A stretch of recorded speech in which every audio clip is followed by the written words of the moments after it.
नमस्कार साथियों, बंटी क्लासेस में आप सभी का स्वागत है।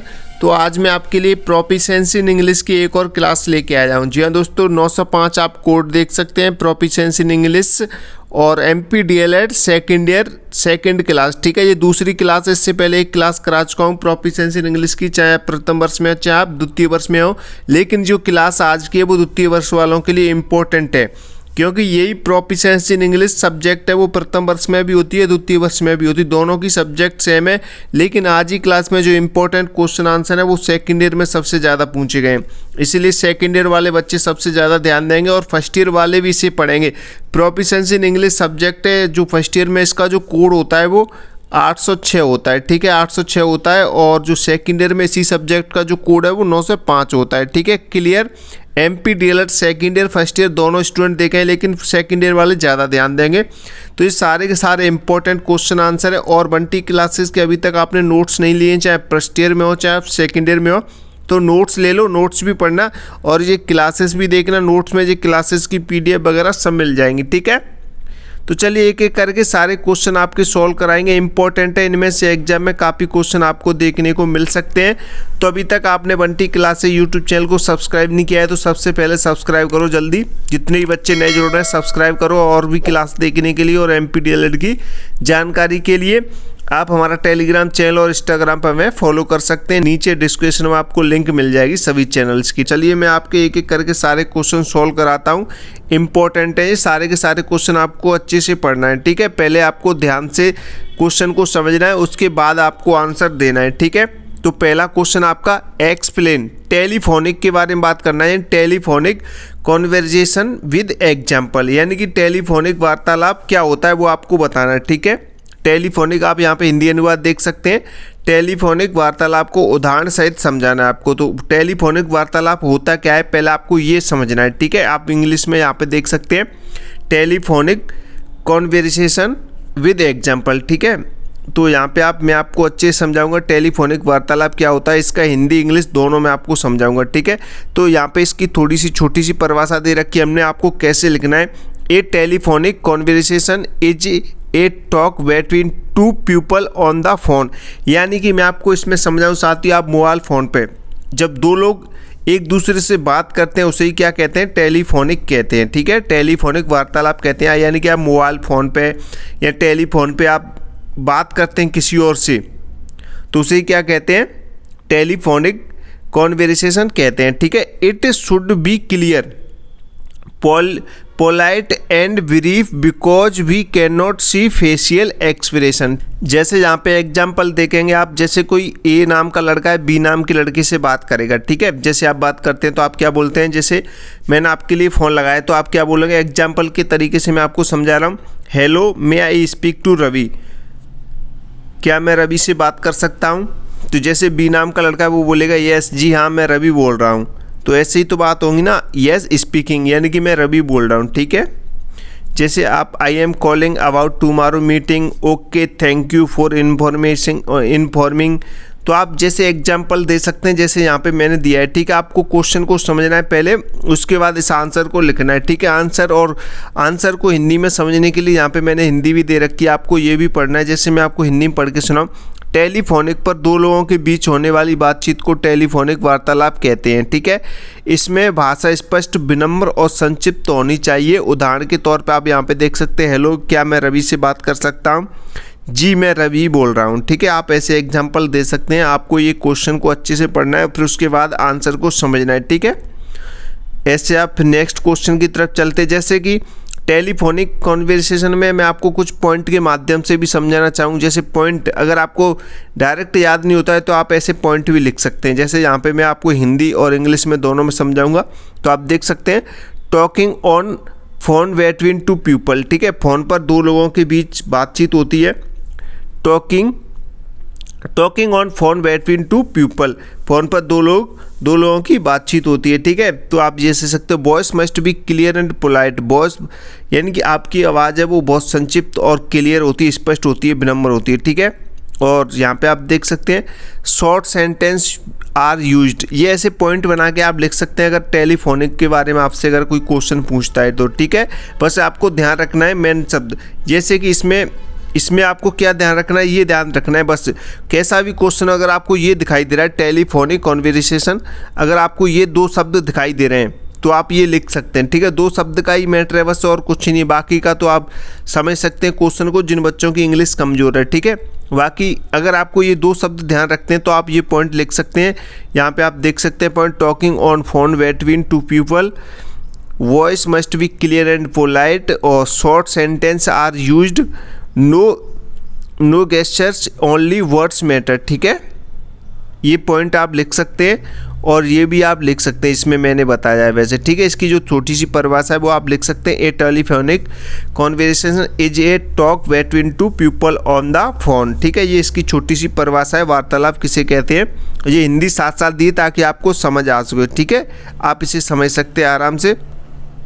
आप देख सकते हैं इशारे नहीं, केवल शब्द काम आते हैं। जैसे किसी आप फ़ोन पे बात करते हैं तो उसमें इशारे से आप कुछ नहीं बता सकते, उसमें ओनली शब्द काम आते हैं। आपको ऐसे लिखना है, पहले क्वेश्चन को समझना है, फिर उसके आंसर को समझना है, ठीक है। अगर आपको ये समझ आ गया तो आप अच्छे नंबर गेन करेंगे एमपी डीएलएड के इस सब्जेक्ट में, ठीक है। उसके बाद आप देख सकते हैं यहाँ पे define word formation, define word formation, give a example, यानी शब्द निर्माण की परिभाषा दीजिए। आपको बताना है शब्द निर्माण कैसे होता है, और उदाहरण दीजिए, ठीक है। उदाहरण के साथ समझाना है आपको, शब्द निर्माण के बारे में बताना है आपको। तो यहाँ पे आप देखेंगे मैंने लिख रखा है, word formation is the process of making new words from old words और रूट्स, ठीक है। एग्जाम्पल के लिए हैप्पी, हैप्पीनेस, टीच, टीचर्स, आप ये ऐसे लिख सकते हैं। जैसे मैं आपको हिंदी में समझाने का प्रयास करूं, यहाँ पे हिंदी देखेंगे आप, नए शब्द बनाने की प्रक्रिया को शब्द निर्माण कहते हैं, ठीक है। नए शब्द बनाने की प्रक्रिया को शब्द निर्माण कहते हैं। नए शब्द कैसे बनते हैं, जैसे आप प्रत्यय वगैरह लगा के बना देते हैं। जैसे यहाँ पे उदाहरण के तौर पर देखेंगे, हैप्पी लिखा हुआ है तो आपने यहाँ पे हैप्पीनेस कर दिया, टीच लिखा हुआ है तो यहाँ पे आपने टीचर कर दिया, ठीक है। प्रत्यय और उपसर्गों से हमेशा नए शब्द बनाए जाते हैं, इतना ध्यान रखेंगे। जैसे कि यहाँ पे मैं आपको समझाऊं, जैसे पॉइंट बना के वर्ड्स फॉर्मेशन, अगर आपको 2 पॉइंट ध्यान रखने, क्वेश्चन आपसे घुमा फिरा के भी पूछ सकता है। वर्ड फॉर्मेशन आपको दिखाई दे तो आपको बस ये पॉइंट बना के लिख देने, making new words from roots words, ठीक है। Making new words from root words, ठीक है। यूज प्रीफिक्स ऑफ सफिक्स, यानी कि प्रत्यय और उपसर्गों से नए वर्ड्स बनाए जाते हैं। Change meaning of roots, change meaning of from form, ठीक है। चेंज मीनिंग ऑफ फॉर्म, और हेल्प्स वोकेबुलरी ग्रोथ, ठीक है। हेल्प्स वोकेबुलरी ग्रोथ, यानी कि मूल शब्द होते हैं उनसे नए शब्द बनाना होता है। उपसर्ग प्रत्यय जोड़े जाते हैं और अर्थ या स्वरूप बदलते हैं, ठीक है। अर्थ या रूप बदलते हैं और शब्द भंडार बढ़ता है, ठीक है। आप नए शब्द क्रिएट करते हैं, नए शब्द बनाते हैं। तो आपको इंग्लिश में विशेष ध्यान रखना है। हिंदी तो आपको समझाने के लिए लिखी गई है, ठीक है। इंग्लिश में आपको ये पॉइंट ध्यान रखने अच्छे से। अगर क्या पूछे आपसे, वर्ड फॉर्मेशन पूछे तो क्वेश्चन में, ठीक है। क्लियर। अभी तक आपने इस क्लास को लाइक नहीं किया है तो लाइक कर दो जल्दी से। और अपनी तैयारी बेस्ट करना चाहते हैं, अच्छा स्कोर करना चाहते हैं, तो आप ये नोट्स ले सकते हैं। इस नंबर पे आप नोट्स परचेस कर सकते हैं, नोट्स खरीद सकते हैं। एमपी डीएलएड फुल कोर्स खरीदे, जल्दी अच्छा स्कोर करना चाहते हैं तो नोट्स खरीद लो आसान भाषा में, ठीक है। बहुत ही आसान सरल भाषा में नोट्स के साथ आपको नोट्स, पीवाईक्यू, वस्तुनिष्ठ प्रश्न, ब्लूप्रिंट, पेन से लिखित नोट्स, महत्वपूर्ण क्वेश्चन आंसर सब कुछ मिलेगा, ठीक है। एक स्पेशल ग्रुप एमपी डीएलएड की सारी जानकारी के लिए आप ये पढ़ सकते हैं। तो बिना देरी किए आपको ये नंबर दिखाई दे रहा है, एमपी डीएलएड के नोट्स ले लो जल्दी से, ठीक है। थोड़े से पैसे खर्च करो, अच्छी तैयारी करो, ये मौका आपको बार बार नहीं मिलेगा, नहीं तो आप फेल हो गए तो आपका 1 साल बर्बाद हो जाएगा। इसलिए अच्छी तैयारी के लिए नोट्स परचेस कर लो जल्दी से। दिए हुए व्हाट्सएप नंबर पे मैसेज करके, इस नंबर पे कॉल नहीं लगेगा, ओनली व्हाट्सएप नंबर है, तो आप व्हाट्सएप पे मैसेज करें और नोट्स ले लें, चाहे आप फर्स्ट ईयर में हो चाहे आप सेकेंड ईयर में हो, ठीक है। और अपनी तैयारी को बेस्ट बनाएं नोट्स लेके, ठीक है। कंजूसी मत करो, काफ़ी बच्चे मैसेज कर देते हैं नोट्स की, थोड़ी सी हम फीस क्या बता देते हैं, फिर वो रिप्लाई भी नहीं करते हैं, व्हाट्सएप भी बंद कर देते हैं। भाई नोट्स आप थोड़ा पैसा खर्च करेंगे तभी तो आपका अच्छा परसेंटेज बनेगा। आप डीएलएड कर रहे हैं 1-1 लाख में, तो भाई थोड़ा पैसा अच्छी तैयारी के लिए भी खर्च कीजिए, ठीक है। नोट्स ले लो और बंटी क्लासेस यूट्यूब चैनल को सब्सक्राइब कर दो, अभी तक नहीं किया है तो न्यूज़ से न्यू अपडेट्स और जानकारी के लिए। तीसरा क्वेश्चन देखें, तीसरा क्वेश्चन कह रहा है explain homophones and homonyms with example. आपको ध्यान रखना है बस 2 शब्द ध्यान रखने हैं, होमोफोन्स और होमोनिम्स होता क्या है, और विद एग्जाम्पल, एग्जाम्पल के लिए आप एक दो लाइन याद रखेंगे, ठीक है। एग्जाम्पल हर एक के पीछे पूछा जाता है, तो आप ध्यान रखेंगे। होमो, यहाँ पे हिंदी देख लेंगे, होमोफोन्स और होमोनिम्स को उदाहरण से समझाइए। तो सबसे पहले देखेंगे आप होमोफोन्स क्या होता है, फिर उसके बाद होमोनिम्स, ठीक है। होमोफोन्स की बात करें तो words that sound same but have different meaning spelling, यानी मैं आपको बताऊं जो स्पेलिंग जो मीनिंग होती है होमोफोन्स में वो अलग अलग होती हैं, लेकिन जो साउंड निकलता है, जो ध्वनि निकलती है वो एक जैसी निकलती है। जैसे मैं आपको बताऊं एग्जांपल के तौर पर आप देखेंगे राइट, इसकी स्पेलिंग और ये भी राइट है, दोनों का जो ध्वनि जो निकलती है वो समान निकलती है। इसे भी राइट बोलते हैं, इसे भी राइट बोलते हैं, लेकिन दोनों का अर्थ अलग होगा, आप देख सकते हैं। और दोनों की जो स्पेलिंग है वो आप अलग देख सकते हैं। जैसे कि RIGHT ये अलग है, और इसमें देखेंगे WRIT इसकी स्पेलिंग अलग है, ठीक है। तो ये क्या हो जाएगा, ये होमोफोन्स हो जाएगा। उसके बाद होमोनिम्स देखेंगे आप, होमोनिम्स में आप देखेंगे words that have same spelling, इसमें स्पेलिंग एक जैसी रहती है, ठीक है। होमोनिम्स में स्पेलिंग एक जैसी होती है, साउंड, स्पेलिंग और साउंड एक जैसा रहेगा बट डिफरेंट मीनिंग, इसमें मीनिंग डिफरेंट रहती है, ठीक है। इसका जो अर्थ निकलेगा वो अलग निकलेगा। जैसे बैंक, बैंक क्या होता है साथियों, बैंक एक रिवर बैंक और एक मनी बैंक, ठीक है। एक तो बैंक वो होता है जिसमें पैसे जमा करते हैं, एक बैंक वो होता है जहाँ पानी यानी कि नदी होती है, ठीक है। एक बैंक वो होता है, ठीक है। तो बैंक आप देख सकते हैं दोनों का जो मीनिंग है वो साउंड अब एक जैसा है बैंक, और जो अर्थ है इसका जो अर्थ है वो अलग निकलेगा, ठीक है। यहाँ पे क्या था साथियों, यहाँ पे मीनिंग और जो स्पेलिंग थी वो अलग थी। जैसे आपको SON सन क्या हो गया, सन और सन अर्थ जो साउंड है वो एक जैसा निकल रहा है, SON सन और SUN सन। SUN सन माने क्या होता है, सूरज होता है, और SON सन माने पुत्र होता है। तो इस किस में आएगा जी, होमोफोन्स में आएगा, ठीक है। होमोफोन्स का उदाहरण हो जाएगा। तो आपको इस चीज़ को ध्यान रखना है अच्छे से, ठीक है। अब यहाँ पे आप देखेंगे हिंदी, आप हिंदी में से अच्छे से देख सकते हैं जिन शब्दों का उच्चारण समान पर अर्थ कैसा होता है, अलग होता है। उदाहरण के लिए आप राइट देख सकते हैं, ठीक है। होमोनिम जिन शब्दों की वर्तनी या उच्चारण समान पर अर्थ कैसा होता है, अलग होता है। जैसे आप देख सकते हैं बैंक, बैंक यानी नदी का किनारा भी होता है, और एक बैंक जहाँ पे पैसे जमा करते हैं वो भी होता है, ठीक है। चलिए नेक्स्ट क्वेश्चन देखें। यहाँ पे मैं थोड़ा पॉइंट के माध्यम से समझाया इसी तीसरे वाले क्वेश्चन को। होमोफोन्स और होमोनिम्स से आपको ध्यान रखना है, पहले क्वेश्चन को समझना है, फिर उसके बाद आंसर देना है, आप आंसर दे लोगे, ठीक है।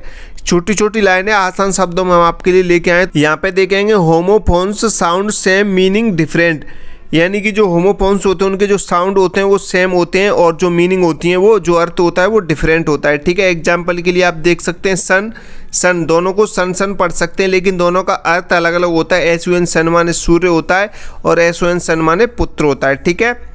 अब यहाँ पे देख सकते हैं होमोनिम्स सम स्पेलिंग और साउंड, ठीक है।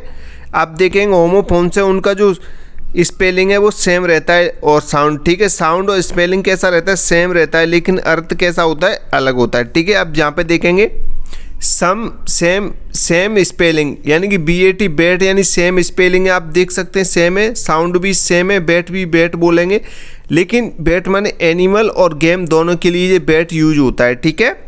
इसकी आप हिंदी यहाँ पे पढ़ सकते हैं, आपको अच्छा समझ में आएगा। आप देख सकते हैं इसकी हिंदी भी पढ़ सकते हैं, आपको समझाने के लिए हमने हिंदी रखी है हर एक क्वेश्चन के पीछे, ठीक है। चौथे क्वेश्चन को ध्यान से पढ़ेंगे। What do you mean by A फेरेस, explain it's type with example, ठीक है। यहाँ पे हिंदी देखेंगे फेरेस से क्या मतलब है, इसके प्रकार उदाहरण सहित बताइए, ठीक है। इसके प्रकार बताने हैं फेरेस क्या होता है, ठीक है। इसका मतलब आपको बताना है, तो मैं आपको हिंदी सहित यहाँ पे समझाने का प्रयास करूँगा। तो यहाँ पे इंग्लिश में आप पहले पढ़ेंगे a phrase is a group of words that does not make a complete sentence. इसके जो टाइप होते हैं, noun phrase, a big house, verb phrase is running, और prepositional phrase in the room.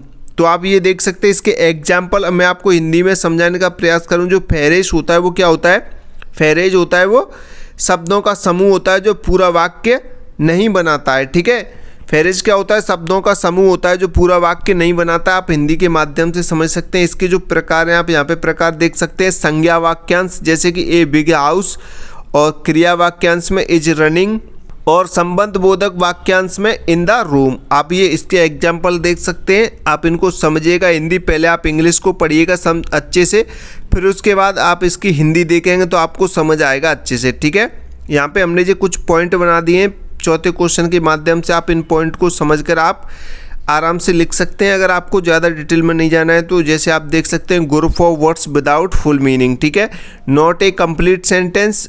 Types देखें इसके प्रकार, नाउन, वर्ब, प्रीपोजिशन। ठीक है, एग्जाम्पल के लिए इन द गार्डन जैसे आप एग्जाम्पल में यूज करते हैं। ठीक है, तो आप हिंदी में यहाँ पे देख सकते हैं, शब्दों का समूह पूरा अर्थ नहीं है, पूरा वाक्य नहीं होता, प्रकार इसके संज्ञा, क्रिया, संबंध बोधक होता है। और उदाहरण के लिए इन द गार्डन आप ये देख सकते हैं। पहले आप इंग्लिश को समझिएगा, इंग्लिश वाले सेंटेंस आपको याद रखने हैं, हिंदी आपको समझाने के लिए हमने लिख रखी है। क्लास को लाइक कर दो, अभी तक लाइक नहीं किया है तो। ठीक है, पांचवें क्वेश्चन को अच्छे से पढ़ेंगे और समझेंगे। English is associated official language in multicultural India explain. तो आपको समझानी, ठीक है, बहुसांस्कृतिक भारत में अंग्रेजी से आधिकारिक भाषाएं कैसे है तो वो आपको समझाना है। ठीक है, यहाँ पे आप देखेंगे जैसे कि मैं आपको यहाँ पे इंग्लिश और हिंदी में समझाने का प्रयास करूँगा। India has many language, Bharat में कई भाषाएं बोली जाती हैं। भारत में कई भाषाएं, जैसे कि इंडिया हैज़ मैनी लैंग्वेजेस, भारत में कई भाषाएं, आपको भी पता है। English help peoples from different state communicate, यानी कि अंग्रेजी अलग अलग राज्यों के लोगों को जोड़ती है। कम्युनिकेशन मानी जोड़ना, अलग स्टेट माने डिफरेंट, अलग अलग राज्यों को जोड़ती है, कई लोगों को जोड़ती है। English help people from different state communicated है। ठीक है, it is used in education, यह शिक्षा, गवर्नमेंट वर्क, सरकारी काम, कोर्ट्स एंड न्यायालय और business. So it acts and link language, ये सभी भाषाओं को जोड़ती है। ठीक है, इसीलिए ये कैसी एक संपर्क भाषा है। तो आप यहाँ पे इंग्लिश पढ़ेंगे, पहले इंग्लिश को समझेंगे, उसके बाद आपको यहाँ पे हिंदी दिखाई दे रही है, आप हिंदी के माध्यम से इंग्लिश को समझ सकते हैं जिनको इंग्लिश समझ नहीं आती। ये सारे पूछे गए क्वेश्चन है जो मैं आपको आज ही क्लास में करा रहा हूँ। ठीक है, India has many language, English helps people from different state communicated, it is used in education, government work, courts and business, so it acts as a link language. ठीक है, तो इंग्लिश कहाँ का यूज होती है आप देख सकते हैं, एजुकेशन में, गवर्नमेंट काम में, कोर्ट्स में, न्यायालय, बिजनेस में, और काफ़ी जगह इंग्लिश बोली जाती है जिससे एक दूसरे लोग संपर्क में आते हैं। ठीक है, तो आप यहाँ पे हिंदी पढ़ेंगे, पहले इंग्लिश पढ़ेंगे, उसके बाद हिंदी को समझेंगे। ठीक है, जैसे आपको उचित लगे वैसे आप समझ सकते हैं। उसके बाद मैं आपको थोड़ा पॉइंट में समझा दूंगा। पॉइंट में कैसे, जहाँ पे आप देख सकते हैं पांचवे को, इंग्लिश इन इंडिया, इंग्लिश जो इंडिया है उसमें इंग्लिश कैसे काम करती है। ठीक है, उसका यूज देखेंगे। जहाँ पे देखें, India has many language, Bharat में कई भाषाएं। इंग्लिश कनेक्ट्स पीपल, इंग्लिश लोगों को जोड़ती है। Used in education, coffee, offices और कोर्ट्स। ठीक है, इंग्लिश का यूज एजुकेशन वगैरह में होता है, कोर्ट्स न्यायालय में होता है, और भी आप देख सकते हैं वर्ड्स है लिंक लैंग्वेज। ठीक है, ये जो काम करते हैं उसको एक दूसरे से जोड़ती है। जैसे आप देख सकते हैं भारत में कई भाषाएं अंग्रेजी लोगों को जोड़ती है, शिक्षा, कार्यालय, न्यायालय में प्रयोग होती है, संपर्क भाषा का काम करती है। ठीक है, एक दूसरे को जोड़ने का कार्य करती है। जी आप हिंदी में समझ सकते हैं। ये पॉइंट हमने आपको बहुत ही सरल शब्दों में लिखे हुए हैं, शब्द बहुत ही सरल वर्ड्सों का प्रयोग किया गया है। ठीक है, आप इनको अच्छे से समझें। वीडियो क्लास को लाइक कर दो, अभी तक लाइक नहीं किया है तो। नेक्स्ट क्वेश्चन देखें, छठे क्वेश्चन को भी अच्छे से पढ़ें और समझें। Define role play, role play क्या होता है उसको आपको परिभाषित करना है, रोल प्ले के बारे में बताना है। डिस्क्राइब इट्स टू बेनिफिट, और इसके दो बेनिफिट बना दें, बताने कैसे, एज पेडागोजिकल टूल में। ठीक है, पेडागोजिकल टूल। तो आप देख सकते हैं यहाँ पे हिंदी देखें, रोल प्ले की परिभाषा दीजिए और इनके दो शैक्षिक लाभ बताने। ठीक है, शैक्षिक लाभ भी बताने। तो आप यहाँ पे देखिए, पहले रोल प्ले होता क्या है। Role play is an activity where students act as different character in a situation. ठीक है, और इसकी हिंदी देखें तो आप यहाँ पे हिंदी देख सकते हैं, रोल प्ले वह गतिविधि है जिसमें छात्र किसी पात्र की भूमिका निभाते हैं। ठीक है, किसी पात्र की भूमिका निभाते हैं। आप यहाँ पे देख सकते हैं, role play is an activities where student act as different character in a situation. ठीक है, आप पहले इंग्लिश को पढ़ें, फिर उसके बाद आप ये हिंदी पढ़ सकते हैं, ठीक है। और इसके जो बेनिफिट है, आप बेनिफिट देख सकते हैं, 2 बेनिफिट यहाँ पे लिखे हुए हैं। इम्प्रूव स्पीकिंग स्किल, इससे जो आपकी बोलने की जो जो बोलने की जो स्किल है वो इम्प्रूव होती है। बुल्ड कॉन्फिडेंस, आपका आत्मविश्वास बढ़ता है, ठीक है।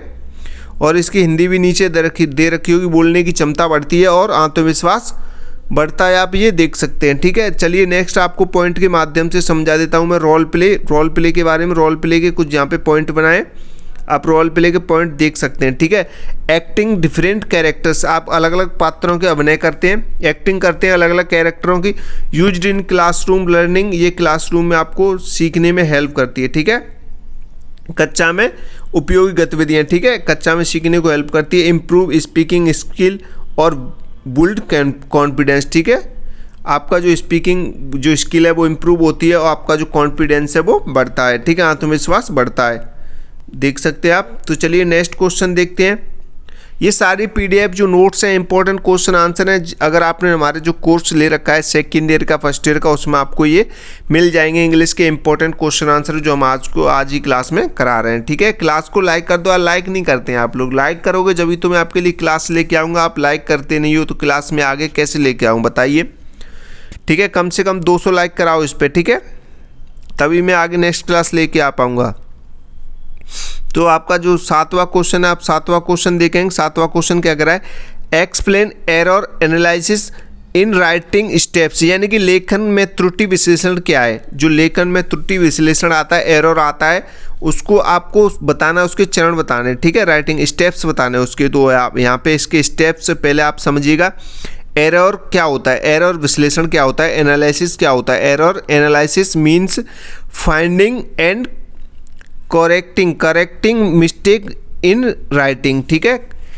मीन्स जो एरर एनालिसिस है उसका जो मतलब है वो यहाँ पे आप देख सकते हैं, finding and correcting mistakes in writing, ठीक है। तो यहाँ पे स्टेप यहाँ पे देखें, लेखन की गलतियों को पहचानना और सुधारना त्रुटि विश्लेषण कहलाता है। यानी आप जो लेखन करते हैं, जो लिखते हैं, उसमें जो गलतियाँ होती हैं आप उन्हें पहचानते हैं, फिर उसको सुधारना क्या कहलाता है, त्रुटि विश्लेषण कहलाता है, यानी कि एरर एनालिसिस कहलाता है। यानी कि फाइंडिंग, आप जो लिखते हैं उसमें जो आप गलतियां करते हैं, मिस्टेक करते हैं, ठीक है, लिखने में जो आप मिस्टेक करते हैं, मिस्टेक इन राइटिंग, उसको फिर आप करेक्ट यानी कि सुधारते हैं, तो वही क्या है, एरर एनालिसिस है, ठीक है। इसके स्टेप्स की बात करें तो यहाँ पे आप स्टेप देख सकते हैं। Identity errors, classify errors, correct them और एक्सप्लेन रीजन, ठीक है। यहाँ पे आप इसका हिंदी देख सकते हैं, गलती पहचानना, प्रकार बताना, सुधार करना और कारण समझाना, ठीक है, समझाना आप ये देख सकते हैं। इसके चरण देख सकते हैं, स्टेप देख सकते हैं, ठीक है। अब मैं इसके आपको थोड़े से यहाँ पे समझाऊँ। अगर आप MPDLED की अच्छी तैयारी करना चाहते हैं तो बंटी क्लास यूट्यूब चैनल को सब्सक्राइब करके रखें और नोट्स ले सकते हैं भैया, दिए गए व्हाट्सएप नंबर पे आपको दिखाई दे रहा है नोट्स। इसमें PYQ video class, blueprint, pen से लिखित नोट्स, महत्वपूर्ण इंपॉर्टेंट क्वेश्चन आंसर की क्लास, आपको सब कुछ मिल जाएगा बिना कंजूसी किए, बिना कोई दिक्कत के। आप नोट्स परचेस कर लो अभी तक नहीं किया है तो थोड़े से पैसे खर्च करो, परसेंटेज बनाओ, हाई परसेंटेज बनाओ, 80 प्लस जानी चाहिए, 90 प्लस जाएगी अगर आप अच्छी तैयारी करते हैं, ठीक है। अच्छे नोट्स परचेस करते हैं तो आसान शब्दों में आप देख सकते हैं क्लास में हम आपको कैसे समझा रहे हैं। अगर आप इसे खुद पढ़ोगे इस PDF को, नोट्स को, तो आपको और ज़्यादा समझ में आएगा, ठीक है। क्लास देखने के बाद इसे आप दो बार पढ़ेंगे ना तो ज़्यादा समझ में आएगा। MPDLED की सभी विषयों के नोट्स लेने के लिए व्हाट्सएप मैसेज करना है आपको 72 40 28 72 81, ठीक है। तो जल्दी नंबर नोट करो, व्हाट्सएप मैसेज करो, वीडियो को लाइक करो, चैनल को सब्सक्राइब करो, एक प्यारी सी कमेंट भी कर देना, ठीक है। एरर एनालिसिस आप यहाँ पे पॉइंट के माध्यम से भी समझ सकते हैं, मैं आपको पॉइंट के माध्यम से भी समझा रहा हूँ, वैसे भी समझा रहा हूँ, ठीक है। अगर आपको कहीं भी क्वेश्चन में एरर एनालिसिस दिखाई दे तो आपको बस ये पॉइंट लिख देने, आपको नंबर मिल जाएगा। Finding mistake in writing, identity errors, correct and explain them helps improve language, ठीक है। तो आप ये पॉइंट लिख सकते हैं, जैसे कि हिंदी में आप सब समझ सकते हैं, लिखने की गलतियां ढूंढना, त्रुटि पहचानना, सुधार और कारण बताना और भाषा सुधार में मदद मिलना, ठीक है। आप ये लिख सकते हैं, ये पॉइंट आपको इंग्लिश वाले याद रखने, हिंदी आपको केवल समझने के लिए, ठीक है, नोट्स में समझाने के लिए दी गई है। तो आप इन्हें अच्छे से पढ़ें भाई, अच्छे से समझना है आपको, ठीक है। मैं कोई एक आध शब्द गलत सलत बोल दूँ उसे नज़रअंदाज करें, ठीक है, क्योंकि ज़्यादा मेरे को भी इंग्लिश ज़्यादा आती नहीं है, इसलिए मैं आपको समझाने का प्रयास कर रहा हूँ बहुत अच्छे से, आप भी समझें, ठीक है। Define reading with its type. Define reading, आपको बताना है रीडिंग यानी कि फटन, पढ़ने को परिभाषित करना है आपको, परिभाषा देनी है पढ़ने की, और इसके टाइप्स बताने हैं, एनी टू बताने, ठीक है, 2 टाइप्स बताने हैं आपको। It's type, explanation, any two, यानी पठन की परिभाषा और उसके प्रकार लिखिए, किसी 2 को समझाइए, ठीक है। 2 आपको समझाने, 2 प्रकार इसके, रीडिंग के 2 प्रकार समझाने आपको, रीडिंग होती क्या है वो आपको बतानी, ठीक है। तो यहाँ पे आप बताएंगे रीडिंग होती क्या है। Reading is the process of understanding writing written words, ठीक है। रिटन वर्ड जो आप लिखते हैं, जो समझाते हैं, वही क्या है, रीडिंग है, ठीक है।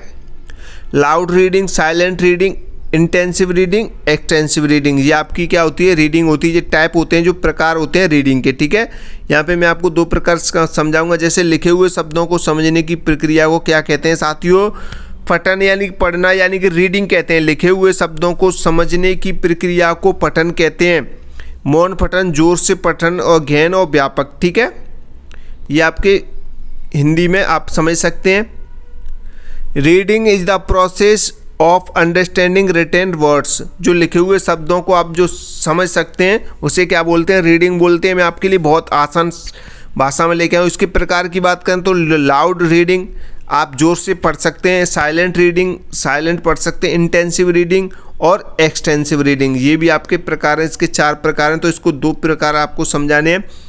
जैसे कि साइलेंट रीडिंग और लाउड रीडिंग, ये क्या होता है, reading without sound to understanding meaning, यानी कि साइलेंट रीडिंग वो होती है जिसे आप बिना पढ़े मौन रहकर पढ़ते हैं। जैसे एग्जाम में यूज आती है ना, जो वो साइलेंट रीडिंग होती है, आप एग्जाम में आराम से लिखते हैं, ठीक है, पढ़ते हैं, ठीक है।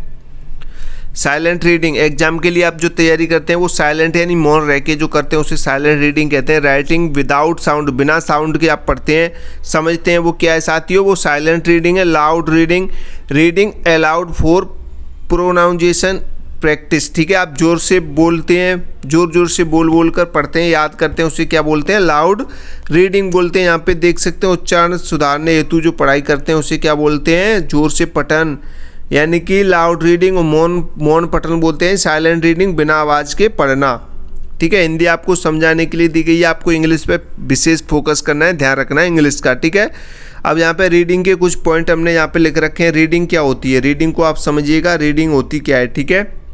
तो रीडिंग के यहाँ पे पॉइंट हमने यहाँ पे देख रखे हैं। अंडरस्टैंडिंग रिटन वर्ड्स, टाइप देंगे लाउड, साइलेंट, इंटेंसिव, एक्सटेंसिव, इसके टाइप होते हैं। साइलेंट इम्प्रूव अंडरस्टैंडिंग और लाउड इम्प्रूव प्रोनाउंसिएशन, ठीक है। लिखे शब्द समझना क्या है, रीडिंग है। और प्रकार की बात करें, जोर से पढ़ना, मौन पढ़ना, गहन पढ़ना और व्यापक पढ़ना, ये इसके प्रकार हैं। हिंदी में बता रहा हूँ मैं आपको, मौन से समझ बढ़ती है, जो मौन पढ़ते हैं उसे समझ बढ़ती है, जो जोर से पढ़ते हैं उससे उच्चारण सुधरता है, ठीक है। ये आपके 2 प्रकार हो गए, लाउड और साइलेंट रीडिंग के, ठीक है। अब चलिए नेक्स्ट क्वेश्चन देखें। आपका जो 10वां प्रश्न आपको अच्छे से समझना है। Methods of teaching reading, explanation, any two. Teaching reading क्या होती है वो आपको बताना है, ठीक है। पठन सिखाने की विधियाँ क्या हैं, और किसी 2 को समझाइए। पठन सिखाने की विधियों के बारे में आपको बताना है, यानी कि जो टीचिंग होता है, जो रीडिंग जो मेथड होता है वो आपको समझाना है, ठीक है। टीचिंग रीडिंग मेथड आपको बताना है, तो आप यहाँ पे देखेंगे मेथड समझाएंगे। पहले फोनिक मेथड, वर्ड मेथड, और सेंटेंस मेथड और स्टोरी मेथड, ये आपके मेथड होते हैं। जैसे इसमें से 2 आपको समझाऊँ। फोनिक मेथड की बात करें, phonic method teaches sound of letters, और वर्ड मेथड की बात करें तो टीचेस होल वर्ड्स फर्स्ट। जैसे यहाँ पे हिंदी देखेंगे आप, विधियाँ यानी मेथड यानी विधियाँ, ध्वनि विधि, शब्द विधि, वाक्य विधि, कहानी विधि, ये क्या है साथियों, ये टीचिंग पढ़ाने की यानी कि पढ़ाने की विधियाँ हैं ये, ठीक है। टीचर्स मेथड है ये। और यहाँ पे देखें ध्वनि विधि, अक्षरों की ध्वनि सिखाना, ये ध्वनि विधि में आता है। शब्द विधि में यानी पहले पूरे शब्द सिखाना, ठीक है, ये शब्द विधि में आता है। आप देख सकते हैं टीचर्स मेथड की बात हो रही है। Method of phonic method, words method, ये आपके टीचर्स मेथड होते हैं। देख सकते हैं आप, ठीक है। ये आपका 10वां प्रश्न हो गया। इसको थोड़ा पॉइंट के माध्यम से मैं आपको समझाऊँ, बस आपको ये लाइन ध्यान रखनी है, टीचिंग रीडिंग मेथड, ठीक है। टीचिंग रीडिंग मेथड ध्यान रखना है। और इसके जो पॉइंट है, अगर आपसे टीचिंग रीडिंग मेथड पूछे तो आप ये लिख सकते हैं, why to teach reading, phonic method teaches sound, word method teaches full words, और मेक्स रीडिंग इजी, ठीक है। मेक्स रीडिंग इजी, आपको ये पॉइंट ध्यान रखने हैं, अच्छे से इनको पढ़ना है, समझना है, ठीक है। हिंदी में आप देख सकते हैं, पढ़ना सिखाने के तरीके, ध्वनि विधि ध्वनि सिखाती है, और शब्द विधि पूरे शब्द सिखाती है। पढ़ना आसान बनता है, इससे पढ़ना क्या बनता है, आसान बनता है इस विधियों से, ठीक है। तो आप में से अभी तक आपने बंटी क्लासेस के नोट्स नहीं परचेस किए हैं तो नोट्स परचेस कर लो भैया, नोट्स परचेस कर लो, इंपॉर्टेंट क्वेश्चन आंसर ले लो दिए हुए व्हाट्सएप नंबर पे, और बंटी क्लासेस यूट्यूब चैनल को सब्सक्राइब कर दो। नंबर नोट कर लो जल्दी, 72 40 28 72 81, नहीं तो बाद में पछताओगे, सर हम आपके नोट्स ले लेते तो हमारी अच्छी परसेंटेज बन जाती। तो थोड़े पैसे खर्च करो और नोट्स ले लो जल्दी, अच्छी तैयारी के लिए, अच्छी परसेंटेज के लिए, ठीक है। आपको नंबर दिखाई दे रहा है 72 40 28 72 81, इस नंबर पे आप व्हाट्सएप मैसेज करें और नोट्स ले लें तो आपकी ये आज ही क्लास कंप्लीट होती है यहीं पे। इससे पहले मैं आपको एक क्लास कराया था, ये आपकी दूसरी क्लास हो गई है कंप्लीट, अब आपकी आगे तीसरी क्लास आने वाली है, ठीक है। प्रोफिशिएंसी इन इंग्लिश की ये आपकी 2 क्लास करा दी हमने। ये क्वेश्चन जो हम आपको कराए हैं सेकंड ईयर के क्वेश्चन है, जो सेकंड ईयर में पूछे गए हैं, ये क्वेश्चन एमपी बोर्ड में पहले जो हम आपको आज ही क्लास में कराए, इससे पहली क्लास में कराए थे। तो ये सेकंड ईयर वालों के लिए बहुत हेल्पफुल होने वाली क्लास है, और ये फर्स्ट ईयर वालों के लिए भी है, ठीक है। क्योंकि दोनों की जो प्रोफिशिएंसी इन इंग्लिश सब्जेक्ट है वो एक दोनों ईयर्स में कॉमन सब्जेक्ट है, तो दोनों के एक जैसे क्वेश्चन है, लेकिन क्वेश्चन में थोड़ा बहुत डिफरेंट होता है, बाकी सब चीज़ सेम है, पूरा सिलेबस सेम है प्रोफिशिएंसी इन इंग्लिश का, फर्स्ट ईयर में हो चाहे सेकंड ईयर में हो। अगर सेकंड ईयर वाले फर्स्ट ईयर की क्लास भी साथ देखते हैं और फर्स्ट ईयर वाले सेकंड ईयर की भी क्लास देखते हैं तो दोनों अच्छी परसेंटेज गेन कर सकते हैं, अच्छे नंबर ला सकते हैं इस सब्जेक्ट में। ये आपकी जो सब्जेक्ट है 25 नंबर की होती है, पास होने के लिए 10 नंबर लाने होते हैं, ठीक है। आपको अच्छे से पढ़ना है, ध्यान से पढ़ना है, सारे के सारे इंपॉर्टेंट क्वेश्चन आंसर है, चाहे फर्स्ट ईयर में हो चाहे आप सेकंड ईयर में हो, सेकंड ईयर वाले ध्यान देंगे। और नोट्स ले लो अच्छी तैयारी के लिए, ठीक है। नोट्स में आपको बहुत कुछ मिल जाएगा, अच्छी तैयारी के लिए नोट्स ले लो और वीडियो को लाइक कर दो। आगे मैं नेक्स्ट आपकी तीसरी क्लास लेके आऊँगा जल्दी से, तो वीडियो को लाइक कर दो, चैनल को सब्सक्राइब कर दो और टेलीग्राम और इंस्टाग्राम ज्वाइन कर लो, लिंक आपको नीचे डिस्क्रिप्शन में मिल जाएगी, ठीक है। नोट्स लेने में कोई कंजूसी नहीं करे, जल्दी नोट्स ले लो दिए हुए नंबर पे। तो मिलते हैं अगली नई क्लास में। जय हिंद, जय भारत।